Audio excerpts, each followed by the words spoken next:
Assalamualaikum warahmatullahi wabarakatuh.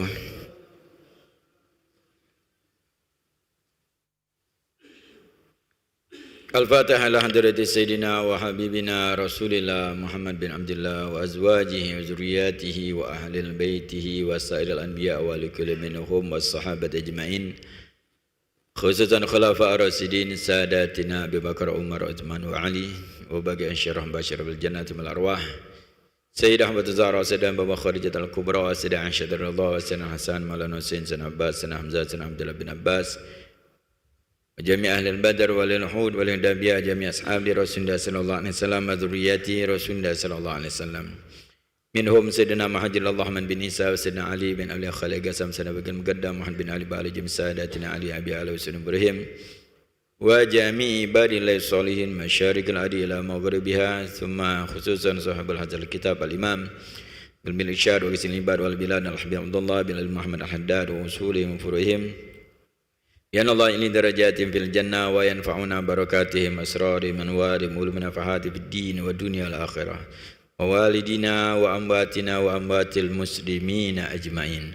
An Allah tawashahum bi rahmah wal maghfirah sakanul jannah bi rahmati bi an Allah sirih umurana wa umural muslimin yahwil ahwalana jal muslimin sanhal bi an Allah sabarfa'ana al bala wal waba wal ghala wal harub zalazil fitan ma dhahara minha ma batan bi an Allah baligh maqasidana maqasid masyayikhina wa yakhtim lana bil husna fi khairin wa lutfin wa afiyah wa ala hadiniya wa fi kulli niyatin salihah wa ila hadratin nabi sayyidina Muhammadin sallallahu alaihi wasallam.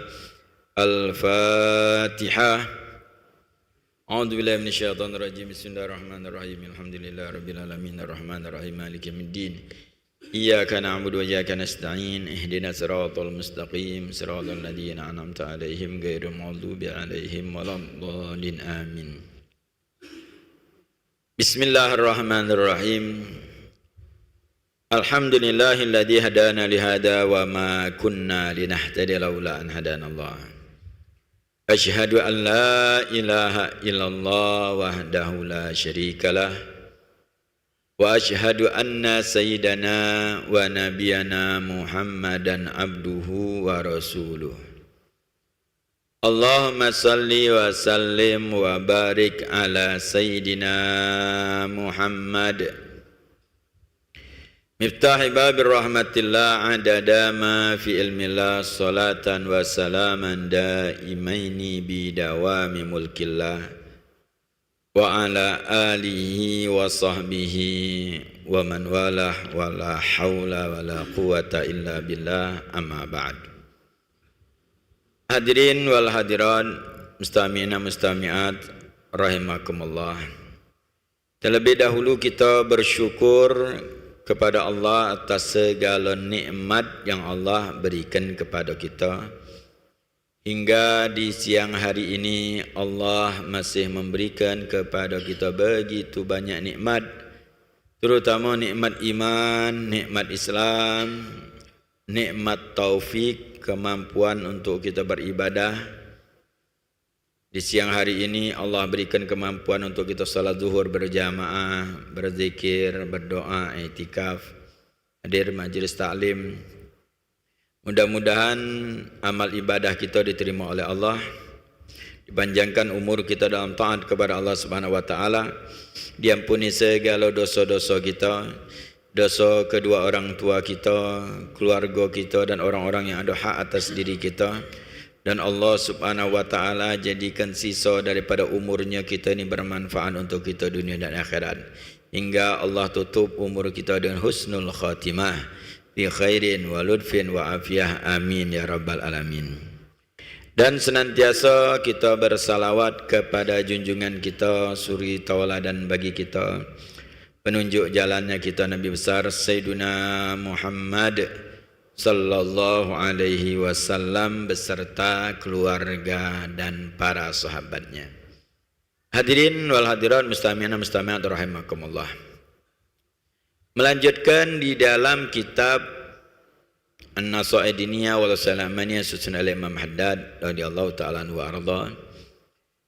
Beliau menyatakan fa'athbit ayyuhal mu'minal muti' ala ta'atir rabbik wastakthir minha wasbir 'alaiha wa akhlis lahu fiha waddim 'ala dzalika hatta talqahu jalla wa 'ala firdika wa yarda anka wa ya'alilaka darul karamati matalul jannal lati wa'idal muttaqun tajri min tahtiha al-anhar ukuluha da'im wa zilluha tilka uqbal ladzina taqaw wa uqbal kafirin an-nar. Ma'asyiral hadirin wal hadirat mustami'in mustami'at rahimakumullah. Setelah Imam Haddad di pertemuan yang lalu menjelaskan pembagian dari manusia dan tempat akhirnya setelah kehidupan dunia ini.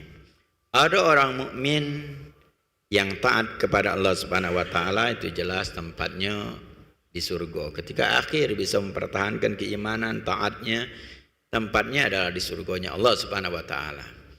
Ada orang mukmin yang maksiat, diberikan Allah Subhanahu wa taala tetap nikmat iman, nikmat Islam, karena banyak maksiat masuk neraka, kemudian baru masuk surga ketika dibersihkan di neraka. Ada dua golongan yang lainnya yang kekal selama-lamanya di neraka, yaitu orang munafik dan orang kafir. Orang kafir jelas-jelas mengingkari zahir dan batinnya. Orang munafik batinnya mengingkari, zahirnya dia seolah-olah Islam. Tempatnya kedua-duanya di neraka dan selama-lamanya. Dan itulah perjalanan akhir manusia. Yang kita ini di posisi mana? Alhamdulillah, kita bersyukur kepada Allah sampai saat ini. Allah masih memberikan nikmat iman kepada kita. Nikmat yang sangat besar. Nikmat yang tidak bisa kita beli dengan apapun. Ini yang harus kita syukuri, ini nikmat. Kita menjadi orang beriman, menjadi Islam. Terlebih lagi kita menjadi umat Nabi Muhammad sallallahu alaihi wasallam. Dan itu kehidupan kita adalah ketika kita mendapatkan ini nikmat, berusaha kita mempertahankannya sampai akhir hayat kita. Itulah kehidupan kita. Tujuan kita bukan harta, bukan jabatan. Kehidupan kita yang akan kita lalui ini mau tidak mau akan menemui namanya akhirnya adalah kematian, ajal, batasannya. Jadi ingat bahwa tujuan kita dalam kehidupan ini bukan urusan dunia. Dunia akan kita tinggalkan. Seluruh kita akan meninggalkan. Dan banyak sudah generasi yang sebelum kita yang telah meninggalkan kita. Macam-macam profesi mereka. Ada pejabat, ada orang kaya, ada miskin, ada yang pengangguran. Macam-macam. Seluruhnya meninggal kan. Kemana mereka? Ya kita mungkin baca menyaksikan si fulan bong baik. Orang ini luar biasa amalnya. Itu kesaksian kita. Meninggalnya seorang ulama, meninggalnya orang soleh yang disaksikan ketika pada saat mensolatkan jenazahnya, rami yang ngantar rami menyaksikan ini orang baik. Itu sebatas itu kita menjadi kejuntuh. Oh ini orang baik. Ada yang meninggal mungkin tidak diketahui wong sama sekali. Tidak tahunya sudah meninggal dia. Nah itu orang kaya, miskin, rakyat, pejabat, pengangguran, seluruhnya meninggal. Dan itu yang kita akan ngalamin juga. Kita ini bukan penilai, bukan. Kita bukan juri, apalagi wasit. Kita ini pemain. Kita ini adalah bagian dari hamba Allah yang akan mempersiapkan pertanggungjawaban di hadapan Allah Subhanahu wa taala kelak. Nah, maka nasihat Imam Haddad di sini yang tadi kita baca. Apa kata Imam Haddad? Fa'athbit ayyuhal mu'minil muti' ala ta'ati rabbik. Maka mantapkanlah wahai orang mukmin yang taat. Mantapkan istiqomah ketaatanmu terhadap Tuhanmu. Jangan kita nak pengen ketika kita taat, oh kenapa hidup kita ini beh? Kenapa aku taat masih buntu beh? Balasan kita bukan di dunia. Kita balasan kita di akhirat. Kalau kita misalnya dia renungkan nak minta balasan dunia. Sekarang kalau ditanya, kalau kita ibadah solat yang sekarang ini dibalas dengan dunia, kemudian besok dicabut Allah nikmat kita tidak bisa solat. Na'udzubillah min zalik. Duit ada kita termasuk tarikus solat. Na'udzubillah. Siksaan sangat pedih ketika meninggalkan sholat. Alhamdulillah kita sholat. Jangan sampai ketika kita ibadah minta balasan di dunia ini. Balasan orang mukmin itu di akhirat, bukan di dunia. Maka dipertegas oleh Sayyidina Ali radhiyallahu ta'ala anhu wa arda, beliau menyatakan ad-dunya darul amal wala jazaa fiha. Dunia ini tempat beramal, bukan tempat balasan. Man kita kadang-kadang dicicipi, diberikan Allah. Itu hanya pemberian Allah dengan orang yang taat, dia kadang diberikan ketenangan, kenyamanan, terlepas dari permasalahan. Atau ada orang yang diberikan Allah SWT kekuatan kesabarannya. Diberikan Allah SWT kesabaran luar biasa. Orang dilepaskan dari beban dan diberikan kekuatan itu beda. Orang yang diberi kekuatan itu lebih hebat daripada yang dilepaskan dari beban. Orang yang sholat, juga berapa banyak orang sholihin, para nabi dan rasul.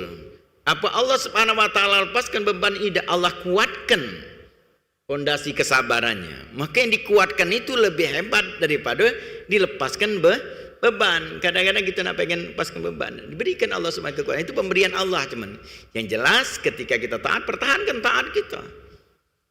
Maka juga ada orang yang dia beribadah, dia kadang-kadang dia sakit, diberikan cobaan itu, tapi dia tetap, berarti Allah memberikan dari hasil ibadahnya yang balasannya kelak di hari kiamat, diberikan Allah semua kekuatan untuk dia bisa bertahan dalam taat itu. Ya, para nabi dan rasul itu berat ujiannya. Tapi Allah berikan apa? Ibadahnya luar biasa. Ibadah para nabi dan rasul, terlebih lagi Nabi Muhammad sallallahu alaihi wasallam. Tak ada kurangnya Nabi sallallahu alaihi wasallam. Paling bersyukurnya hamba Allah, solat malam sampai terbengkak kaki. Apakah Allah lepaskan beban Nabi sallallahu alaihi wasallam? Tidak, Allah kuatkan. Allah Subhanahu wa taala berikan kekuatan hingga menjadi junjungan orang-orang yang sabar. Sayyidus Sabirin Nabi Muhammad sallallahu alaihi wasallam. Itu Nabi Muhammad sallallahu alaihi wasallam diberikan Allah Subhanahu wa taala demikian. Itu para nabi dan para solihin mereka diberikan kemampuan dan kekuatan sabar. Itu pemberian Allah di dunia ini. Makanya selagi kita taat bertahan, karena balasan kita di akhirat. Maka kata Imam Haddad, mantapkan wahai mukmin yang taat dengan ketaatanmu kepada Tuhanmu. Wastaksir minha, perbanyak lagi. Jangan merasa cukup. Kita taat kepada Allah Subhanahu sudah sholat, perbanyak. Sholat kita, bagaimana sholatnya kita? Perbanyak sholatnya kita. Sudah selesai kewajiban, urutan kewajiban kita tunaikan. Sholat 5 waktu selesai, perbanyak sunnah. Jangan merasa cukup. Sunnah ini banyak, gobliyah, ba'diyah, duha, witir, terus kita tingkatkan, berbanyak berkenaan sholat. Begitu juga puasa, begitu juga sedekah. Ibadah kita yang bisa kita lakukan, perbanyak. Kata Sayyidina Abdullah bin Mubarak radhiyallahu anhu, beliau menyatakan, man sholat istina'atan rakaah fi kulli yamin qad adda haqqus sholah. Barang siapa yang sholat 12 rakaat sehari semalam, itu lebih daripada sholat wajib 12 rakaat, dia sudah menunaikan haknya sholat. Dua sholat itu ada haknya sholat. Jadi ketika dia bisa menunaikan sholat, kemudian sholat sunnah paling dikit itu haknya sholat, dikatakan 12 rakaat sholat sunnah.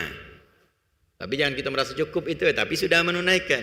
Tidak-tidaknya gobliyah ba'diyah yang muakkadah kita tunaikan.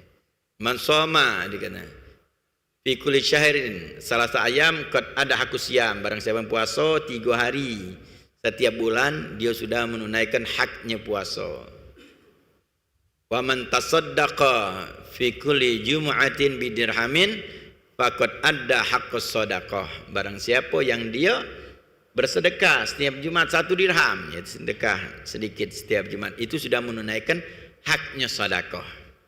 Ada bagian ini selebih daripada wajib. Kalau lebih daripada salat wajib, puasa wajib, Ramadan, ada masalah urusan harta, zakat dan yang kewajiban-kewajiban yang lainnya, nafkah dan seterusnya. Wa man qara'ah mi'ati ayatin minal Qur'an faqad adda haqqal qiraah. Barang siapa yang membaca 100 ayat dari Al-Qur'an fi kulli yaumin, setiap hari, dia sudah menunaikan haknya membaca Al-Qur'an. Kalau kita tunaikan itu sudah menunaikan hak namanya. Itu ada hak, walaupun ini bukan suatu kewajiban. Tapi ibadah-ibadah itu ada haknya. Makanya perbanyak. Jangan kita cukup itu perbanyak lagi. Karena kita berharap di akhirat kage. Karena kita akan lalu itu Gus. Setiap waktu yang kita lalui ini berharga.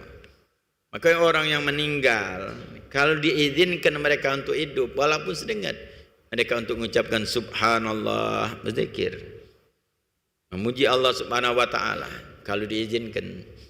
Tapi mereka di alam kubur berzikir, tapi tidak ada balasan namanya. Selesai balasannya. Habis ketika menemui ajal.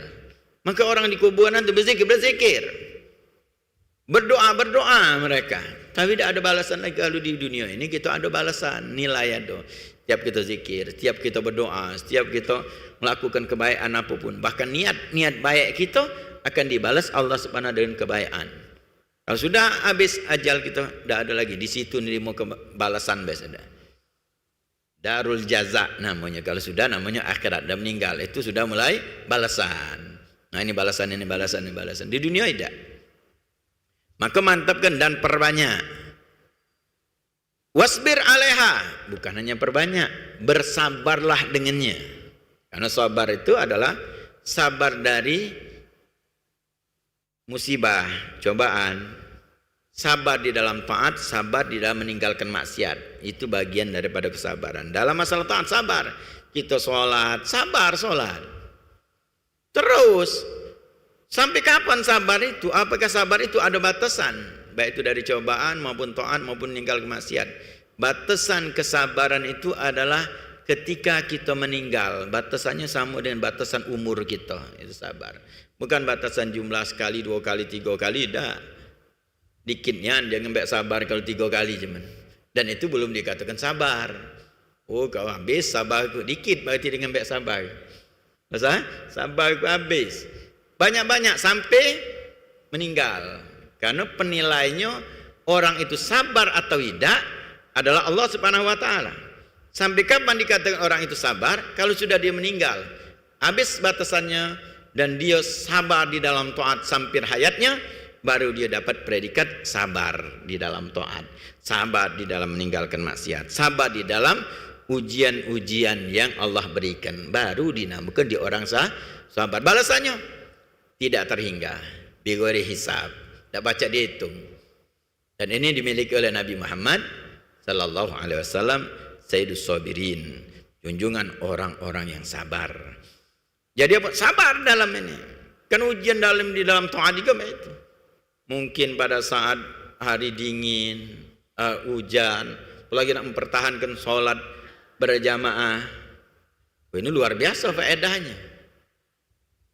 Yang memang disembunyikan Allah Subhanahu tidak dibukakan, yang ini balasannya. Sebagian yang diungkapkan Nabi sallallahu alaihi wasallam. Sampai-sampai di antara Nabi sallallahu alaihi wasallam menyatakan tentang balasan-balasan itu, kalau kamu tahu berapa banyak Nabi sallallahu alaihi wasallam menyatakan, kalau seandainya kamu tahu, kalau seandainya orang munafik tahu. Itu Nabi saking banyaknya balasan dari Allah Subhanahu wa taala.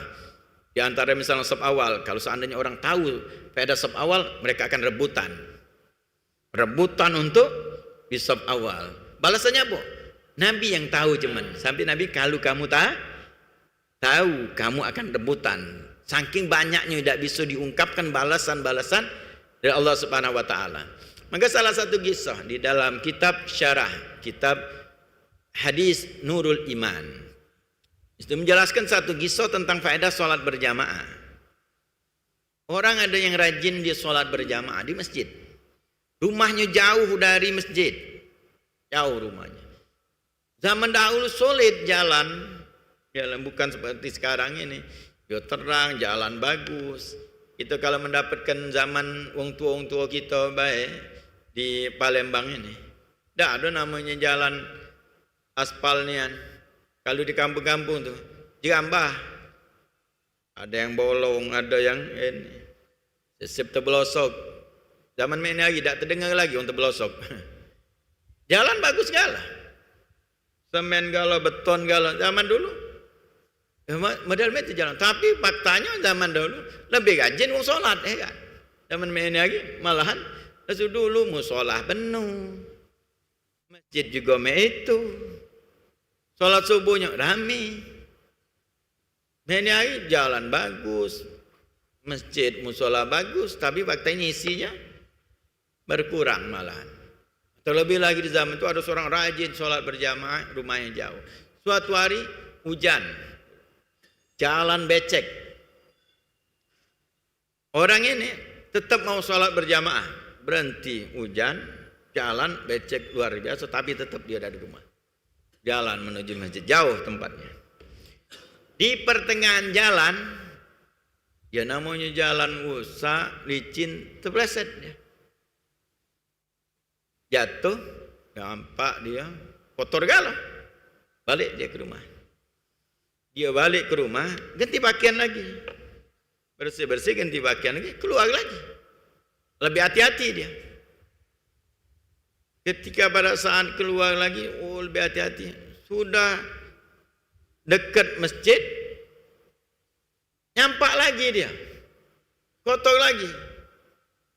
Jauh, antar balik ke rumah, masjid, badan kotor, balik lagi. Waktu masih ada. Anjang untuk salat berjamaah. Balik ke rumah, ganti pakaian lagi.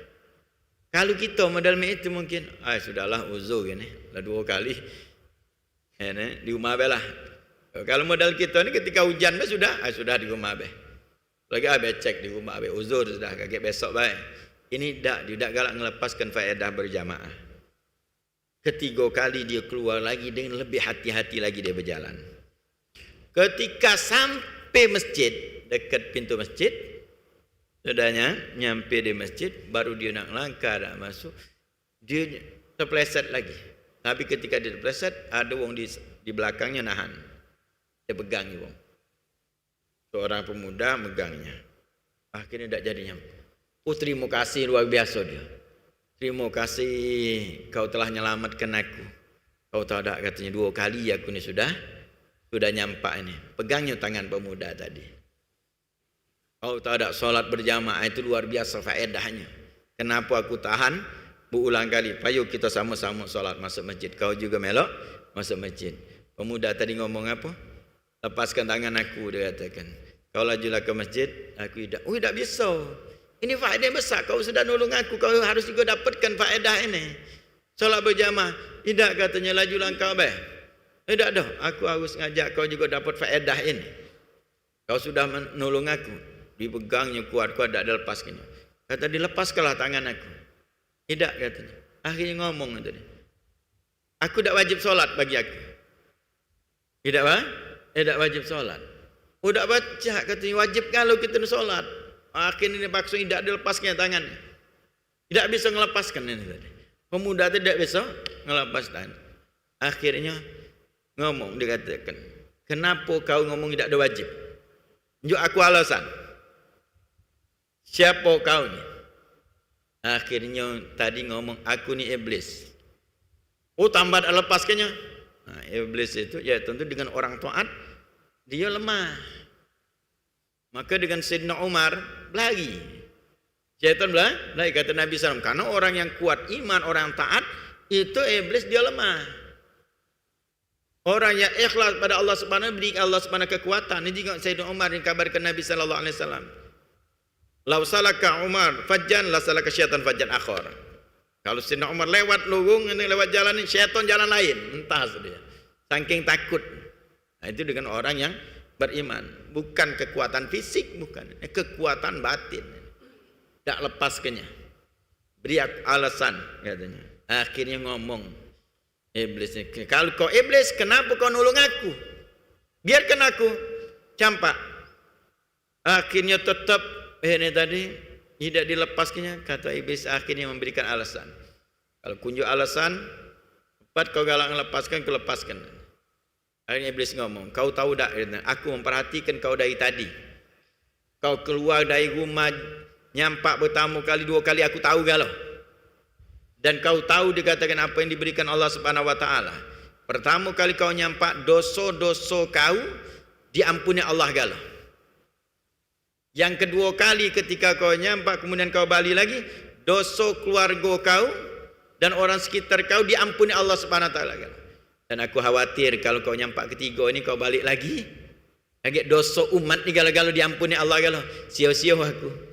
Goda wong lebih baik kau selamat kau dapat faedah. Masuk akal kata. Ini baru dia lepas lagi dia. Dia masuk solat berjamaah. Ingat bagaimana sabarnya orang dalam ibadah itu faedahnya. Itu salah satu yang terungkap. Maka kalau kita di dunia ini tidak usahlah kita nak minta balasan ibadah. Yang jelas pertahankan ketika baca ibadah. Pertahankan, sabar, perbanyak dan ikhlaskan. Kata Imam Haddad berbanyak. Wa akhlis lahu fiha. Ikhlaskan. Bersihkan terus ibadah kita ni. Jangan kita merasa cukup. Tengok mungkin ada kotoran, mungkin kita riak. Mungkin kita minta alam dengan wong, baik itu solat, puasa kita, sedekah kita. Perbagus lagi niat kita. Jadi mantapkan, baca perbanyak, sabar dalam taat, kemudian ikhlas. Ini berusaha, tidak ada sembarangan kita. Apalagi zaman sekarang ini banyak digoda iblis. Sudahlah solat, sudahlah ibadah, sudahlah sedekah.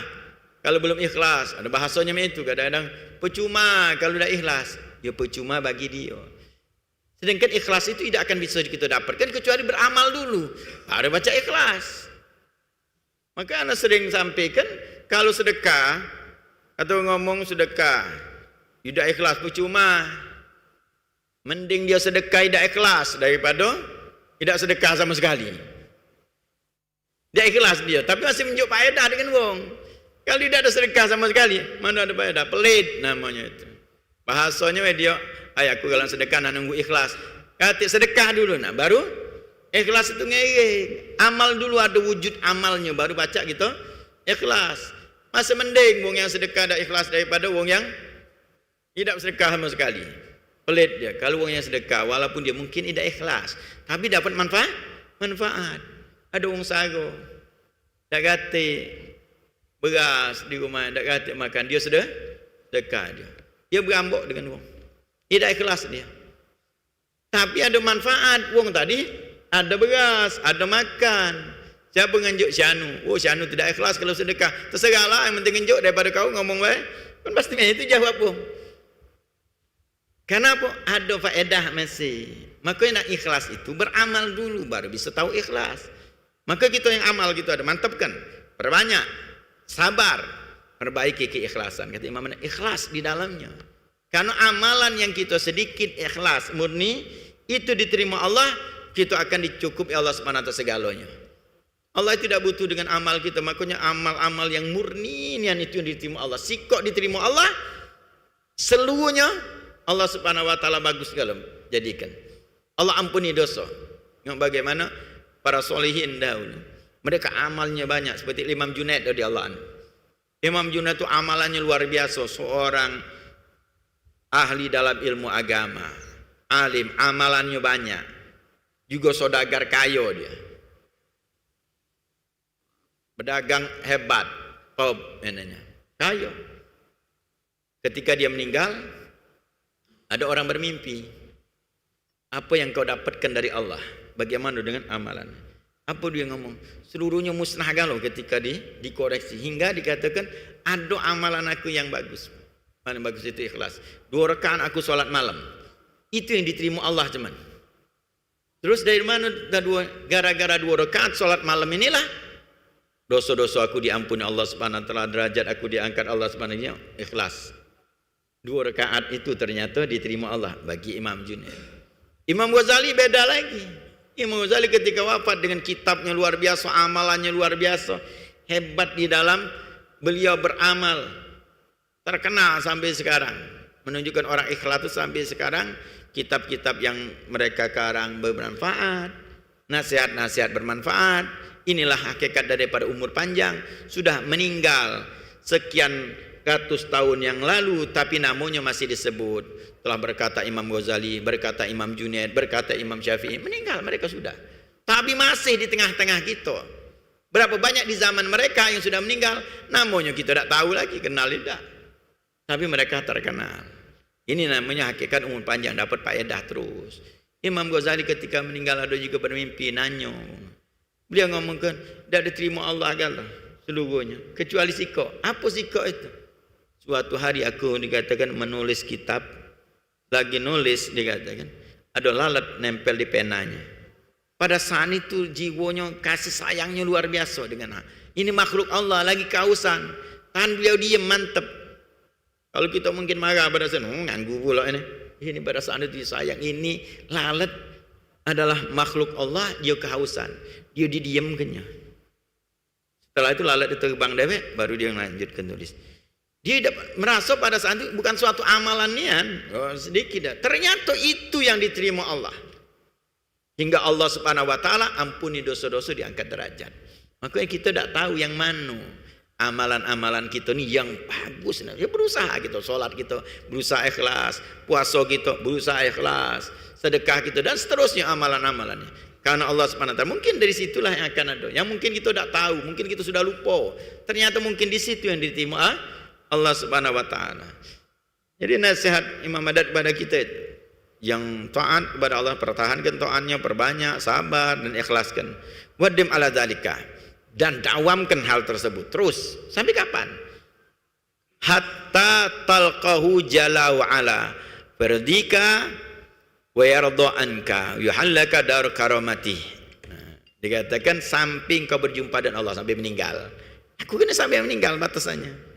Tadi ikhlas, sabar, kemudian batasnya meninggal hingga Allah akan redha kepadamu. Allah akan meredhoimu dan Allah izinkan, Allah halalkan tempat yang mulia yaitu surganya Allah Subhanahu. Itu kehidupan kita. Kehidupan kita mempertahankan taat, mempertahankan keimanan itu. Bukan mencari sesuatu ya. Kalau kita bukan mencari sesuatu, mempertahankan iman dan Islam kita gitu. Bukan itu nyari apa-nyari yang lain. Sudah ada. Rinju Allah istimewa kita iman dan Islam, mempertahankannya. Mempertahankannya dengan taat. Jadi kita bukan mencari. Kalau wong yang belum beriman, ya mencari mereka. Mencari ketenangan, mencari iman. Tapi kita sudah dapat mempertahankan iman dan Islam ini. Tidak lain pertahankannya dengan taat kepada Allah Subhanahu hingga kita berjumpa dengan Allah, Allah redha. Dan kita Allah izinkan untuk menempati tempat yang mulia itu surganya Allah Subhanahu wa taala. Masalul jannatil lati wa'idal muttaqun tajri min tahtiha al-anhar ukuluha da'im wa dhilluha tilka uqbal ladzina taqaw wa uqbal kafirin nar. Maka Allah Subhanahu perumpamaan surga yang Allah janjikan kepada orang-orang yang bertakwa kepada Allah Subhanahu wa taala, yang mengalir sungai-sungai di bawahnya dan makanannya senantiasa terus-menerus, naungannya terus-menerus, dan itulah balasan untuk orang-orang yang bertakwa kepada Allah, dan balasan orang-orang kafir adalah nerakanya Allah Subhanahu wa taala. Enggak, itu yang nasihat Imam Haddad. Jadi yang kita yang lakukan taat, dawamkan taat kita terus, salat terus dawamkan. Jangan kita merasa lemah. Memang iman kita kadang naik, kadang turun. Tapi kita harus mempertahankan hal-hal yang baik yang kita lakukan. Lagi naik iman kita, tingkatkan. Itu kata Imam Haddad. Ketika kita misalnya sholat, lagi iman kita lagi naik, istilah semangat, ibadah naik kan. Lagi nurun iman kita, ada malas dan lain sebagainya, pertahankan. Ini butuh sabar. Yang butuh sabaran dalam taat. Itu yang kata Imam Haddad, sabar dengan dalam taat. Mantapkan ini. Nah itu maka kita akan naik itu sampai ajal menjemput kita dalam keadaan yang terbaik. Mudah-mudahan Allah Subhanahu wa taala berikan kemudahan untuk kita bisa mempertahankan keimanan kita, keislaman kita, bisa meningkatkan ibadah kita kepada Allah Subhanahu wa taala. Mudah-mudahan ketika ajal menjemput kita, akhir hayat kita, itulah puncak daripada keimanan kita. Paling bagusnya iman, paling bagusnya amal, paling bagusnya keadaan hati kita kepada Allah Subhanahu wa taala hingga Allah redhoi kita, Allah sayangi kita, Allah kasihi kita, dan Allah Subhanahu izinkan kita berjumpa dengan Nabi Muhammad sallallahu alaihi wasallam, kekasih Allah Subhanahu wa taala, hingga masuk surga bersama Nabi Muhammad sallallahu alaihi wasallam. Dan Allah Subhanahu juga berikan kepada kedua orang tua kita, keluarga kita, dan orang-orang yang punya hak atas diri kita. Dan tak lupa kita doakan saudara-saudara kita kaum muslimin, terutama di Palestina. Allah Subhanahu berikan kesabaran, Allah angkat bala, Allah angkat musibah, Allah angkat daripada cobaan yang mereka diberikan Allah berikan kemenangan, Allah berikan segala hajat-hajat mereka. Mudah-mudahan kita juga termasuk orang-orang yang ikut andil di dalam memperjuangkan syariatnya Nabi Muhammad sallallahu alaihi wasallam. Allahumma inna nas'aluka al-'afwa wal 'afiyah wal 'afata da'ima fid din wad dunya wal akhirah. Rabbana zalamna anfusana wa illam taghfir lana tarhamna lanakunanna minal khasirin. Rabbana ighfir lana wa liwalidina wa limasyayikhina fid din wa li azwajina wa li ahlina wa li jiranina liman ahsana ilaina man awsana bidu'a wa li jami'il muslimina wal muslimat wal mu'minina wal mu'minat al ahya'i minhum wal amwat. Rabbana atina fid dunya hasanah wa fil akhirati hasanatan wa qina adzabannar. Wa sallallahu ala sayidina Muhammadin nabiyil ummi wa ala alihi wasallam. Walhamdulillahi rabbil alamin. Assalamualaikum warahmatullahi wabarakatuh.